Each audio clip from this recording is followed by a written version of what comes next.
Shalom warga kerajaan. Siapakah kingdom influencer in our family? Tentu saja seorang ayah, seorang bapak. Bapak adalah fondasi, bapak adalah akar sebuah pohon. Dan bapak adalah progenitor, yaitu leluhur dari sebuah keluarga. Dan kita tahu kalau kita itu punya seorang bapak sorgawi, bapak rohani, dan bapak jasmani, kita menjadi satu pribadi yang mantap. Sayang sekali bahwa Nabi Elia tidak disebutkan siapa ayahnya. Dia cuma disebutkan orang Tisbe. Bayangkan kalau saya cuma disebut Timotius dari Surabaya. Dengan jelas ada nama orang tua saya, Teja Sukmana.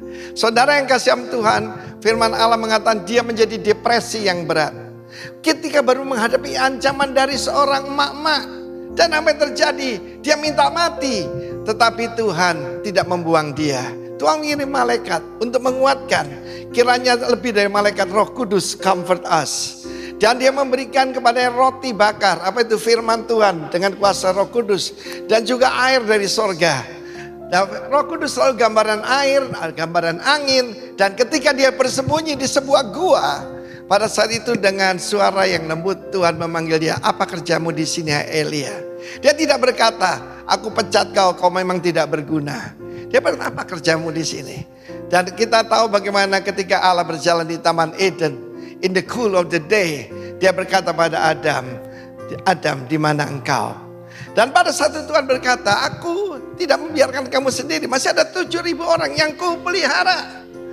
Kiranya Tuhan memelihara kita sampai setia sampai akhir. Yang tidak pernah menyembah Baal. Baal zaman sekarang Mamon. Ya, dan kita tahu bagaimana saat itu Tuhan memberikan yaitu justru urapan baru, tugas baru. Pergilah kembali ke padang gurun di Damsik, urapilah Hazael. Hazael adalah seorang komandan yaitu yang tidak terlalu penting di Aram, Syria.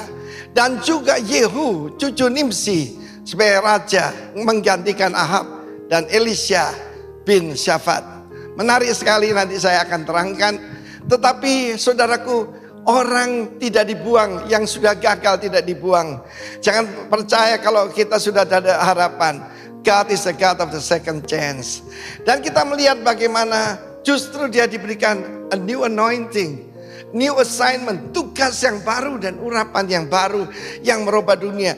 Dengan mengurapi, mengangkat raja Aram yang adalah musuh Israel, menunjukkan bahwa Tuhan punya kuasa atas seluruh kerajaan di atas muka bumi ini. Tuhan yang dahulu, sekarang dan selama-lamanya tidak berubah.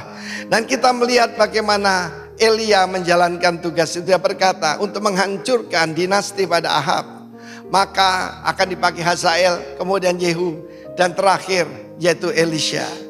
Mari kita melihat firman Tuhan hari ini bahwa kalau kita punya seorang bapak yang baik, itu satu keuntungan yang luar biasa. Ketika David ditanya, kenapa kamu begitu hebat? Hamba adalah putra daripada Isai, hamba Tuanku. Dia tidak malu. Isai seorang yang sangat sederhana, cuma punya beberapa kambing domba di kota kecil Bethlehem. Tetapi seorang yang punya seorang bapak dan menghormati oleh orang tuanya, maka dia akan diberkati dan dia akan jadi satu pribadi yang sangat mantap. Kita melihat saudaraku, sekali lagi saya katakan, kita mesti punya hubungan baik dengan bapak jasmani kita, bapak rohani kita kalau bisa jadi satu, dan bapak surgawi. Dalam doa yang diajarkan Tuhan Yesus, dia sebutkan yang paling pertama yang dibutuhkan, Our Father in heaven, hallowed be thy name. Tuhan memberkati kita semua. Jadilah pribadi mantap dalam nama Yesus. Amin.